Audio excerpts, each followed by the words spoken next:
আসসালামু আলাইকুম রহমতুল্লাহ বারাকাতু। তো আমরা অবশেষে ফেসবুক থেকে টাকা পাইয়া লাইছি, ঠিক আছে। তো এখন টাকাগুলার বান্ডিল গুলা দেখতেছেন, আমরা এখন মার্কেটে যাব, দেখি কি কিনতে পারি। চলেন আমাদের। সারাদিন রোজা রাখার পরে কাইল লাগছে, ইফতার করলাম। ইফতার পরে আস্তে আস্তে আইটা আইটা যাইতাছি মাহফুজ ভাইয়ের সাথে নিয়া মার্সেল শোরুমে। তো শোরুমটা আমাদের এক বড় ভাইয়ের, তানজিল ভাইয়ের শোরুম। তো শোরুমে অনেকগুলা পণ্য আছে, আমরা সব সময় দেখি, অনেক সুন্দর দেখা যায় শোরুমটা।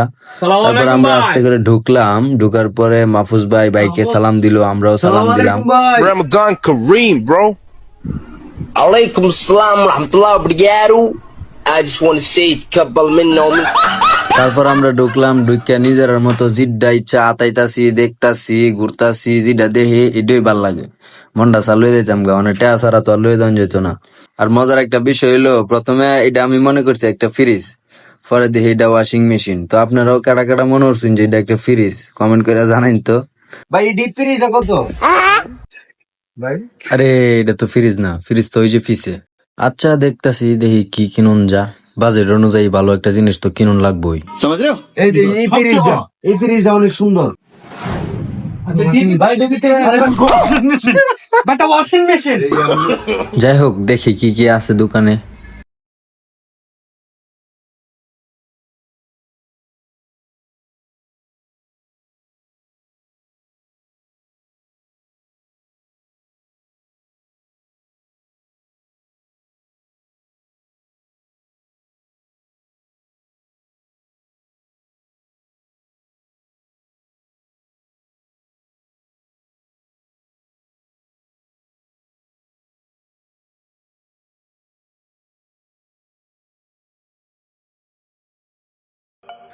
এতগুলা দেখার পরে আমরা এই ওয়াশিং মেশিনটা পছন্দ হইছে। তো এটার ভিতরে আছে হইলো কাগজপাতি এবং আরো বিভিন্ন যন্ত্রপাতি আছে। अच्छा তো আসলে এই ওয়াশিং মেশিনটা কেনার পিছনে কারণ হইতেছে, আমরা ভিডিও করার পরে আমরা কাপড় সাপড় অনেক ধুলাবালু ময়লা হয়ে যা। কারণ বাংলাদেশের সবচেয়ে ভালো রাস্তা হচ্ছে আমাদের আগরপুরের রাস্তা। আর আরেকটা কারণ হচ্ছে আমাদের কারো বউ নাই যে কাপড় ধুয়ে দিবে, তাই আজ থেকে ওয়াশিং মেশিন বউয়ের দায়িত্ব পালন করবে। কসকসা জগজগাটে হাডি, আমরা অনেক খুশি। তারপরও ভালো একটা পণ্য কিনতে পারছি ভাইয়ের দোকান থেকে।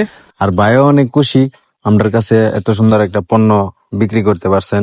তো আপনাদেরও যদি ভালো প্রিমিয়াম কোয়ালিটির পণ্য লাগে, অনেক ভালো ভালো পণ্য দোকানে আছে, দেখে নিতে পারবেন। টাকাটি দেওয়ার সময় একটা ছবি তুললাম, ছবিটা কেমন হলো ভন্ডুরা। ইস, এত কষ্টের টেহাডি ভাইও আবার গন্যা নিতেছে।